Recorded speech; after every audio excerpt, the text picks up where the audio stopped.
Et après plusieurs mois de rumeurs et de spéculations, c'est officiel, Louane sera la représentante de la France à l'Eurovision 2025 en Suisse.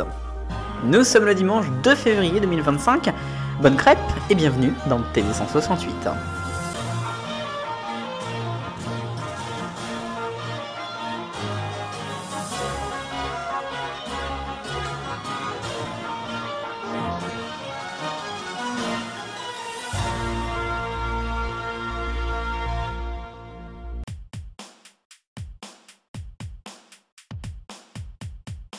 Et c'est un début de février qui est marqué par l'Eurovision. La saison reprend son cours avec donc la candidate française qui a été dévoilée cette semaine avec des rumeurs qui enflaient, c'est vrai, depuis plusieurs semaines concernant le nom de Louane, la chanteuse révélée dans The Voice sur TF1. Louane qui a donc au départ démenti il y a quelques mois maintenant qu'elle ne ferait pas l'Eurovision 2025 et puis finalement elle a réfléchi, elle a de nouveau rencontré la délégation française et elle a accepté. Ce sera donc elle qui va représenter notre pays au mois de mai prochain à Bâle, donc à la frontière entre l'Allemagne, la Suisse et la France. Alors, ce qui est important de le signaler, c'est qu'elle a beaucoup réfléchi, elle a sans doute pesé le pour et le contre, mais finalement c'était un petit peu un de ses rêves. Elle a toujours regardé l'Eurovision et c'était d'ailleurs, je crois, l'un des rêves de sa maman qui aurait énormément été fière de ça. Donc voilà, elle le fait aussi beaucoup pour elle. Un Eurovision qui va donc être très intéressant à suivre, de part parce que il va y avoir Louane et puis aussi parce que on attend maintenant la chanson qui sera, je cite, un petit peu différente. Ça sera une chanson qui sera un petit peu à part, qu'elle dit, et d'ailleurs c'est elle qui l'a écrite en collaboration avec quelqu'un d'autre qui est dans le monde de la musique aussi, donc on va suivre ça. L'Eurovision qui va donc avoir la tâche de être un peu plus calme que l'année dernière, puisqu'on avait vécu une semaine en Suède quand même très particulière avec l'exclusion du candidat des Pays-Bas et puis beaucoup de problèmes aussi autour de Israël. On verra bien ce que ça donnera cette année. En tout cas, ça sera donc à suivre avec Louane.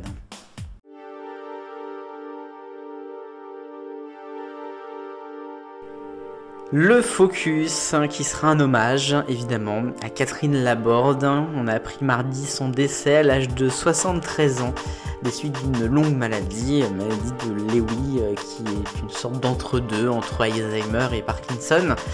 C'est donc, je pense, d'innombrables messages de soutien qui ont été mis partout sur les réseaux, notamment cette semaine, et qui, à mon avis, l'aurait beaucoup touché et elle aurait été même étonnée d'avoir autant de messages suite donc à son décès. Catherine Laborde, présentatrice météo de TF1 entre 1989 et 2016, enfin elle a quitté exactement le 1er janvier 2017 avec un long message qui avait marqué, qui avait surpris puisque personne ne s'attendait à ce qu'elle quitte la météo ce jour-là à cause donc de sa maladie.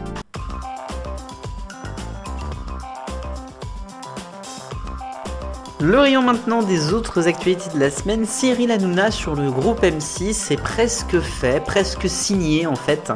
Il attendrait visiblement la décision finale du Conseil d'État qui arrivera d'ici quelques jours concernant la suppression de C8. Mais sinon donc il pourrait bien arriver prochainement donc sur W9 exactement pour la télé et Fun Radio pour la radio. Enfin oui vous avez bien entendu. W9 qui souhaite totalement refaire sa fin de journée, fin des téléréalités et le début donc d'une nouvelle ère potentiellement. Des informations cette semaine également sur la chronologie des médias. Vous savez, c'est quand tel film pourra être diffusé à la télévision. C'est toujours Canal+ qui est en tête après les DVD avec donc une diffusion possible à 6 mois après la sortie. Mais la nouveauté, si l'accord est signé, c'est que Disney+ passera à 9 mois contre 17 actuellement, tout comme Amazon.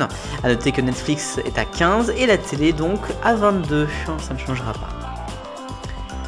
Laurent Ruquier maintenant dans ce rayon, vous le savez, il avait notamment eu des problèmes avec Catherine Barma, son ancienne productrice pour On a tout essayé ou encore On n'est pas couché. Et suite justement à la fin de On n'est pas couché, Catherine Barma lui demandait de l'argent en gros et il va être condamné en appel à verser 1,5 million d'euros s'il vous plaît pour donc la rupture entre les deux parties. Dans l'actualité également, nous allons parler de Top Chef qui va revenir prochainement sur M6, visiblement à la fin du mois ou en début mars. Top Chef qui aura une petite nouveauté puisque cette semaine, le gagnant, on a appris que le gagnant de Top Chef 2025 pourrait directement avoir une étoile Michelin à son restaurant. Je rappelle que donc Top Chef ce sont des professionnels qui participent. C'est un partenariat historique, je cite, avec le guide Michelin. Dans l'actualité, France Info, la chaîne de France Télévisions, a été dans la tourmente. C'était samedi dernier. En fin d'après-midi, il y a eu un titre qui a été diffusé en début de tranche. 200 otages palestiniens retrouvent la liberté, je cite. Sauf que donc, ce n'était pas vraiment des otages, c'était plutôt des détenus prisonniers. Enfin, le mot était un peu fort. Ça a été tout de suite reconnu sur les réseaux. Et donc, le responsable d'antenne ce jour-là a été limogé, enfin en tout cas il est suspendu d'antenne actuellement. Et puis dernière information, la Star Academy s'est donc terminée le week-end dernier sur TF1 avec la victoire de Marine face à Ebony. A noter que la Starac elle continue sur TF1+, puisque depuis lundi il y a une quotidienne de la tournée avec les répétitions, des moments inédits et bien évidemment le début bientôt des Zéniths.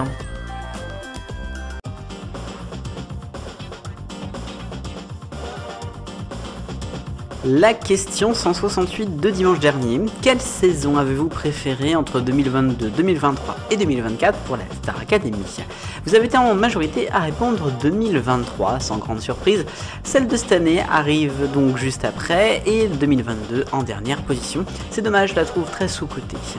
Alors la nouvelle question cette semaine, j'en parlais dans le rayon. Croyez-vous à Cyril Hanouna sur W9?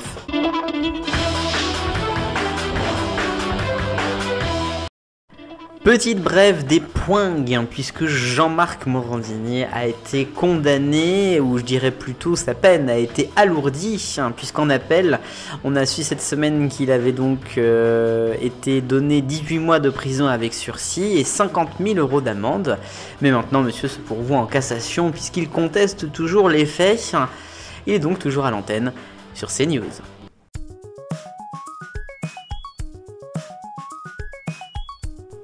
C'est l'heure de l'arc-en-ciel des audiences et les mauvaises sont pour M6 avec le rouge The Alert donc qui termine en plus que baisse, enfin c'était vraiment n'importe quoi. Et la roue de la fortune qui baisse également sur toute la semaine et qui finit vendredi à en dessous les 700 000 téléspectateurs pour l'orange. Ensuite le jaune c'est 30 ans d'émission culte sur TF1, là aussi un score très moyen face au rugby. Et face au rugby toujours, le Big Deal, lui, se stabilise juste en dessous du million de téléspectateurs, mais ça reste très bon pour RMC Story. Et ensuite, c'est que du sport, avec du hand en bleu clair sur TFX jeudi, un beau million de téléspectateurs. Du foot la veille en bleu foncé sur Canal, avec le multiplex Ligue des Champions, un beau plus d'1 million de téléspectateurs. Et puis le rugby en violet sur France 2, avec le début du tournoi Destination 2025, et 6 666 000.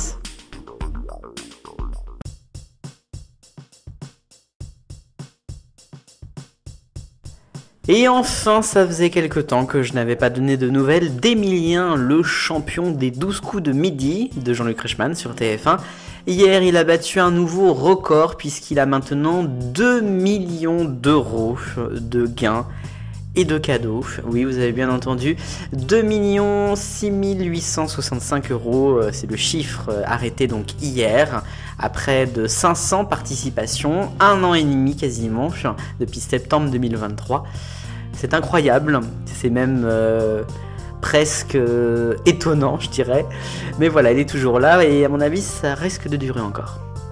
Et ainsi va la vie de la télévision en ce dimanche 2 février 2025, la Chandeleur donc. On se retrouve le week-end prochain pour de nouvelles vidéos, samedi le Top TV, dimanche le TV 168. J'espère que vous serez au rendez-vous. Merci pour votre fidélité, vive le bonheur, on est tous des millions de copains.